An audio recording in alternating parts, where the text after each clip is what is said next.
Assalamualaikum warahmatullahi wabarakatuh. Saya Sultan Mahdi, NPM 1840302023. Di sini saya akan menjelaskan sedikit tentang percobaan-percobaan yang akan dilakukan di praktikum konversi tenaga listrik. Untuk percobaan yang pertama yaitu generator DC. Sebelum masuk ke generator DC, generator itu sendiri merupakan sebuah alat yang dapat mengubah sebuah gerakan menjadi energi listrik. Seperti kita lihat pada gambar ini, generator akan mendapatkan gerakan perputaran dari luar, kemudian kumparan di sini akan berputar di antara medan magnet. Karena kumparan ini berputar, maka medan magnet yang masuk pada kumparan akan berubah-ubah. Seperti yang kita tahu,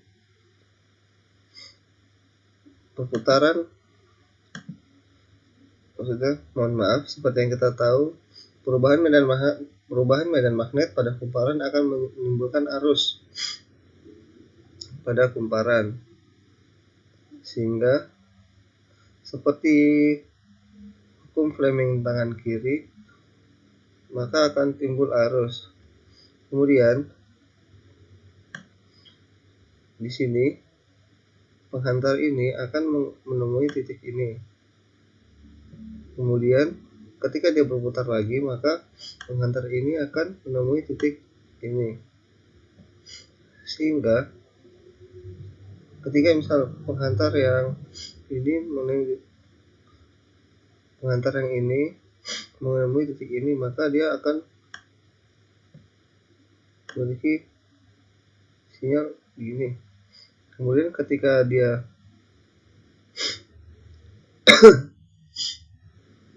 penghantar yang ini mengenai titik ini, maka akan berbalik kan arusnya dari sebelah sini ke sebelah sini, sehingga sinyalnya menjadi seperti ini. Begitu juga selanjutnya, sehingga dapat dikatakan ini merupakan generator AC. Kemudian generator DC memiliki prinsip kerja yang sama dengan generator AC, hanya saja perbedaannya di ringnya. Jadi penghantar ini akan selalu mengenai titik ini. Begitu juga dengan yang penghantar ini secara bergantian, sehingga sinyalnya akan seperti ini.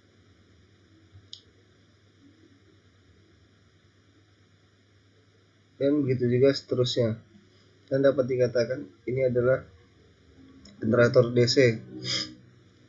Seperti penjelasan tadi, dapat kita simpulkan bahwa perbedaan dari generator AC dan generator DC itu adalah di ringnya ini. Untuk generator DC memiliki 2 ring, untuk generator DC memiliki komutator. Dan komponen-komponen utama pada generator sendiri adalah adanya gerakan dari luar, adanya kumparan, adanya magnet, serta komutator. Selanjutnya, generator DC seri dan paralel atau shunt. Untuk generator DC seri, jadi penguat dihubungkan secara seri dengan rotor, sehingga arus rotor, penguat, dan beban memiliki nilai yang sama. Dan rangkaiannya seperti ini, dimana ini adalah penguatnya, ini adalah rotor, bagian yang bergerak, dan ini bebannya dihubungkan secara seri. Kemudian untuk generator DC paralel atau shunt, penguat dihubungkan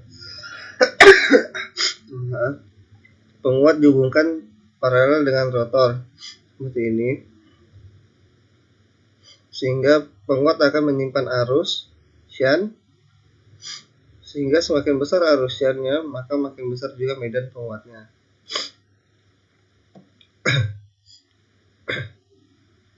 Kemudian percobaan dua di sini tentang kendali motor DC, di mana prinsip kerja dari motor DC adalah kebalikan dari generator DC tadi. Dia sama-sama memiliki komutator, hanya saja dibalik.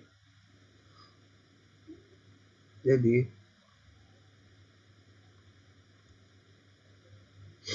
ketika dialirkan listrik, maka sebuah kumparan itu akan memiliki sebuah medan magnet.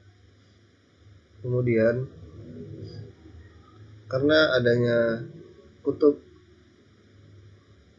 utara dan selatan ini, maka sesuai hukum Fleming tangan kanan, maka ini akan berputar secara terus-menerus.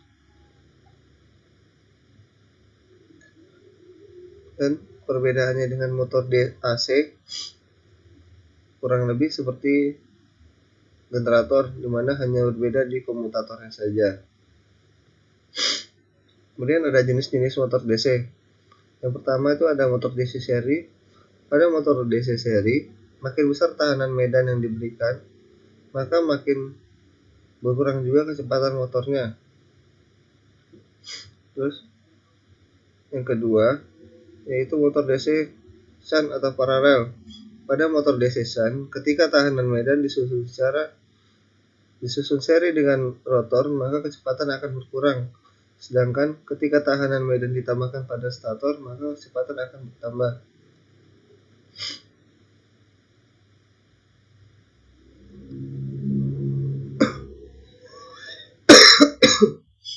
Oke.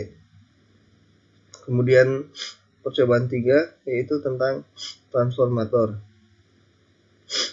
Jadi prinsip kerja dari transformator di sini adalah ketika misalkan ini adalah lilitan primer dan ini adalah lilitan sekunder. Jadi ketika lilitan primer mendapat arus, maka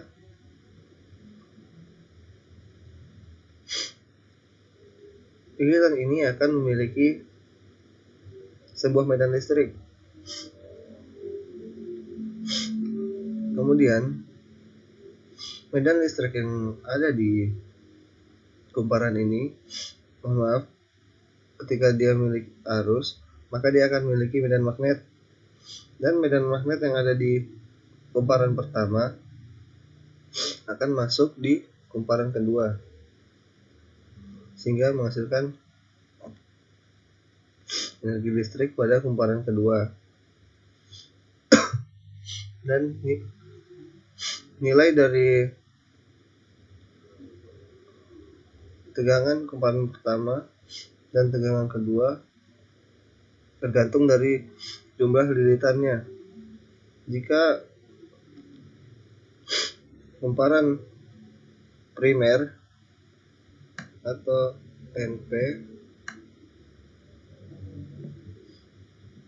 lebih besar daripada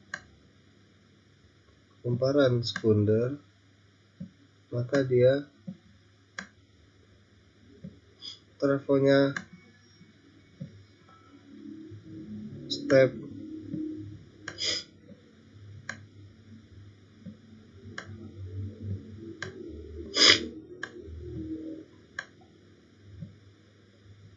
up.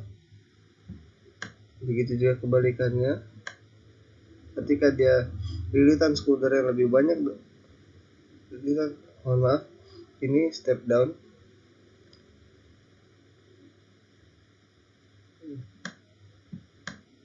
Step down.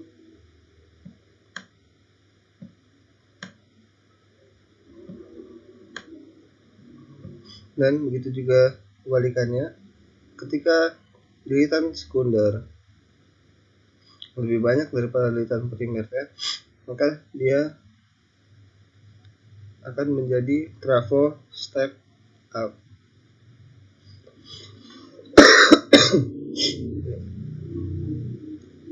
Kemudian polaritas dari terafor di sini ada dua, yaitu subtraktif polarity dan aditif. Subtraktif adalah keadaan di mana pada sisi yang berhadapan memiliki polaritas yang arahnya berlawanan. Seperti pada ini, pada lirikan primernya polaritasnya mengarah ke bawah, sedangkan sekundernya polaritasnya mengarah ke atas. Kemudian untuk additive polarity, keadaan di mana pada sisi yang berhadapan memiliki polaritas yang sama, yaitu pada primer dia arahnya ke bawah, begitu juga dengan sekunder memiliki arah ke bawah. Jenis-jenis hubung pada transformator 3 fasa. Jadi ada 3 jenis hubung pada transformator 3 fasa. Yang pertama itu segitiga, ada bintang, dan juga zigzag. Kemudian untuk percobaan keempat yaitu sel surya. Untuk prinsip kerja sel surya, jadi sel surya merupakan alat yang terbuat dari bahan semikonduktor yaitu silikon. Jadi ketika cahaya matahari mengenai sel silikon, cahaya tersebut akan diserap oleh sel silikon tersebut. Energi yang tersimpan pada semikonduktor ini akan mengakibatkan elektron lepas dan mengalir di dalam semikonduktor tersebut, atau dapat kita sebut arus. Kemudian tiap sel surya akan dihubungkan satu sama lain. Kemudian koneksinya dihubungkan ke sebuah terminal plus dan minus. Jadi ketika mendapatkan cahaya matahari, satu sel surya pada umumnya dapat menghasilkan tegangan DC sebesar 0,5 sampai 1 volt. Jadi kemudian jenis-jenis sel surya. Jadi sel surya sendiri dapat dibedakan berdasarkan material yang menyusunnya. Secara umum terdapat 3 jenis sel surya, yaitu sebenarnya nomor 1 dan nomor 2 ini sama-sama dari kristal silikon, yang merupakan generasi pertama dari sel surya itu sendiri. Kemudian dari kristalin itu dipecah lagi menjadi monokristalin silikon dan multikristalin silikon, atau dapat disebut polisilikon. Jadi untuk monokristalin silikon, jenis ini menggunakan sel surya jenis kristalin tunggal atau single crystal silikon dan memiliki efisiensi paling tinggi pada kelasnya.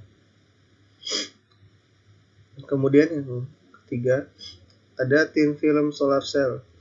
Panel surya ini menggunakan banyak lapisan material sebagai penyusunnya. Panel surya ini merupakan panel surya generasi kedua. Kemudian untuk karakteristik arus dan tegangan pada sel surya, seperti yang kita lihat pada grafik. Kita lihat di sini untuk yang garis hitam ini adalah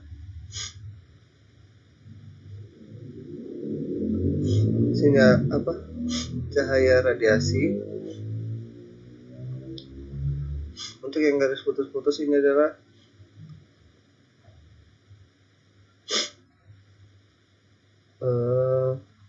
temperatur dari permukaan sel itu sendiri. Jadi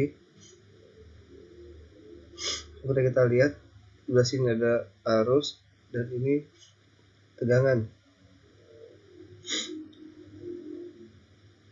Ketika dia cahayanya tetap, kemudian suhunya itu ada 75 derajat Celcius, 50 dan 25, dimana 25 ini merupakan maksimal dari sel surya itu tersebut untuk memancarkan cahaya, untuk menghasilkan listrik.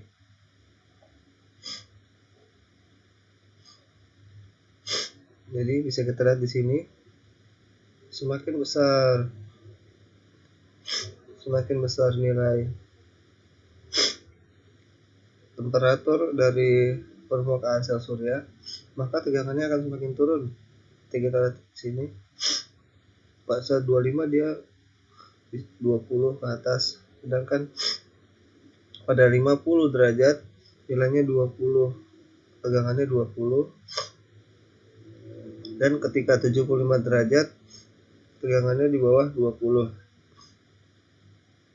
Kemudian untuk ketika intensitas cahayanya di sini ada beragam, 20, 200, 400, 600, dan 800. Jadi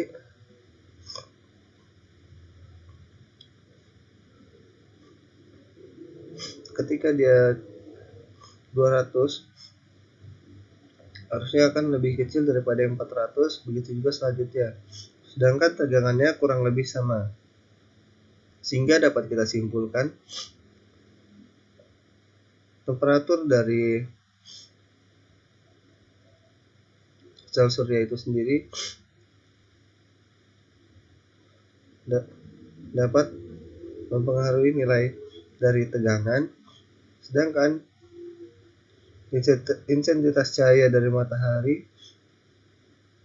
dapat mempengaruhi arus daripada sel surya itu sendiri.